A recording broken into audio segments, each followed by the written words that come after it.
Over the past year, the sentiment towards AMD has changed quite a bit. Not that long ago, AMD was hailed as a savior of some sorts, but now a lot of people start to attack AMD's product policies. There still isn't a cheap entry-level Zen 3 CPU, the RX 6500 XT launch was one of the most criticized in recent memory, and rumors about a RDNA 2 refresh for the desktop are under heavy scrutiny. But is AMD really changing for the worse?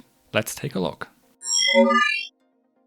Back in 2016, AMD launched the RX 480 with an MSRP of $199, and for quite a while the Polaris 10 based GPUs was one of the better deals out there. The RX 500 series refresh was even more popular. Cards like the RX 570 8GB dropped as low as €135 in mid-2019, way below their initial MSRP. Looking at the newly released 6500 XT in early 2022, it almost seems like a joke. According to Hardware Unboxed, it loses to its predecessor, the 5500 XT, and when used in a PCI Express Gen 3 based system, it even falls behind a RX 570.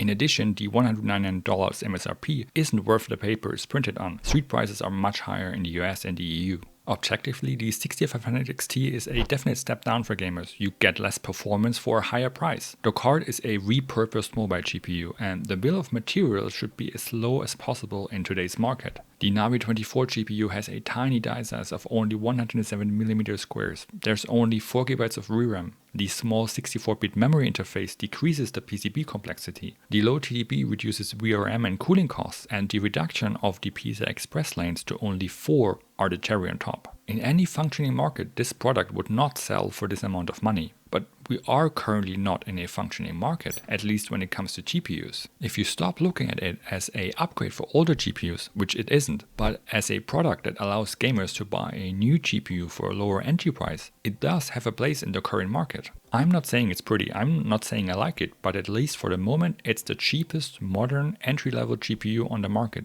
By a long shot. Here in Germany, you can get cards from €340, which is €150 below the cheapest RX 6600 and almost half of what you would pay for a RTX 3060, the current cheapest next-gen Nvidia GPU, at least until the 3050 launches.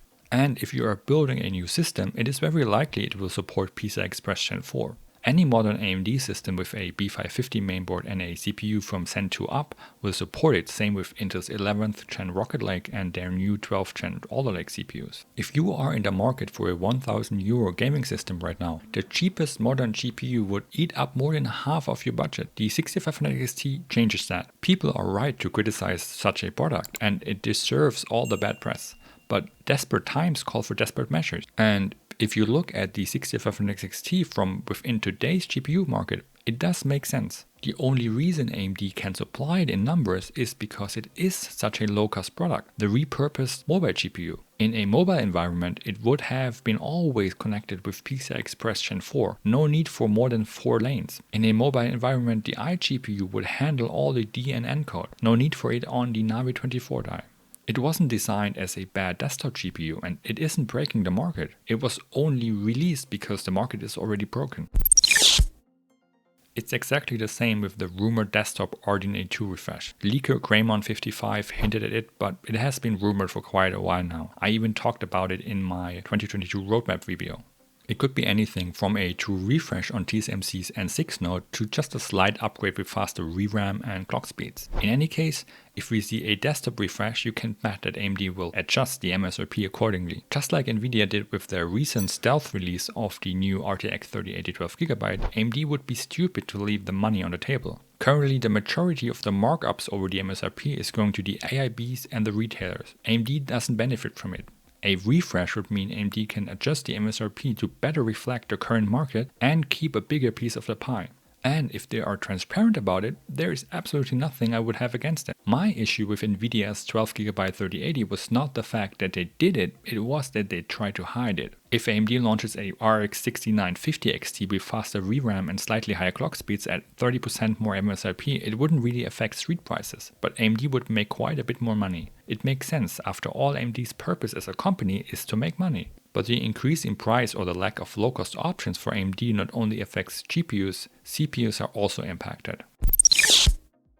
Zen 3 launched over a year ago, and the 5600X is still the cheapest CPU you can buy if we ignore the APUs. There are no non-X CPUs, there are no lower tier CPUs. This decision from AMD has been heavily criticized in the community, and I completely understand. The Ryzen brand got strong on CPUs like the Ryzen 5 1600 and 2600, and the CPU I am still using to this day, the Zen 2 based Ryzen 5 3600. Those were sub $200 CPUs, and they usually drop way lower than that. I remember builds with a Ryzen 5 2600 for as low as 120 euros. The cheap non-X 6-core is the backbone of many gaming systems, delivering more than enough CPU power at a really affordable price. And in combination with low-cost B350, 450 and 550 boards, it was unbeatable. But it all changed with Zen 3. The 5600X never really dropped in price, and in the beginning, the shortage of Zen 3 based CPUs even made it quite a bit more expensive. There is only one reason there isn't a cheaper Zen 3 model on the market right now. The chip shortage allows AMD to sell all these Zen 3 chiplets they produce. If the market was saturated and AMD would be able to produce more CPUs at TSMC, I can assure you AMD would have released a lower tier product because they desperately want to increase their market share. If you think AMD profited from the shortage of Zen 3 GPUs, then you have to think again, because a lot of the markups went into the pockets of retailers, and AMD would much rather sell more CPUs than have them sell for above MSRP. Yes, higher prices result in a higher margin, but AMD is on a path of growth, and you don't grow your customer base when your supply is limited. That's most likely also the reason why there will be only one Zen 3D based SKU for the consumer at first, because AMD isn't able to produce enough Zen 3D CPUs in order to satisfy the enterprise market. There simply aren't enough chiplets around. The point I'm trying to make with this video is that almost every product launch that AMD is being criticized for is due to the current market conditions. If TSMC wasn't operating at max capacity, you can bet there would be a Ryzen 5600 non-X. If the GPU shortage wasn't so bad, Navi 24 would have never been released for desktop, and I don't think we would see these GPU refreshes from Nvidia and AMD, which are mostly aimed at increasing the MSRP in order to get a bigger piece of the pie. AMD, Nvidia and Intel are all inherently greedy because it's their goal to make as much money as possible. But in a functioning market with healthy competition and a supply that meets or exceeds demand, part of making money is to release attractive products. The whole semiconductor market has been broken for over a year now, and judging a company by how they are trying to navigate this unprecedented time isn't really helpful. If you take a look at Intel, for example, they haven't been affected as much by the semiconductor shortage because they operate their own fabs. They have been releasing really value CPUs for the past couple of years, like the 10400F, 11400F and the new i5 12400F. This is a clear reaction to AMD's success with their entry-level Ryzen CPUs, and even though AMD stopped with Zen 3, Intel still released the amazing Alder Lake CPUs. The one thing I am worried about is the progression to a post-chip shortage world, because I am convinced AMD and Nvidia will try their best to keep the GPU price levels inflated, just like the GPU prices never dipped back down after the first mining hype came to a close. Right now is not the time to be outraged about strange products, but keep your eyes open for what happens once we are back to normal, because the prices might not follow. As always, if you enjoyed this video, please leave it a like, subscribe for more content, and see you in the next video.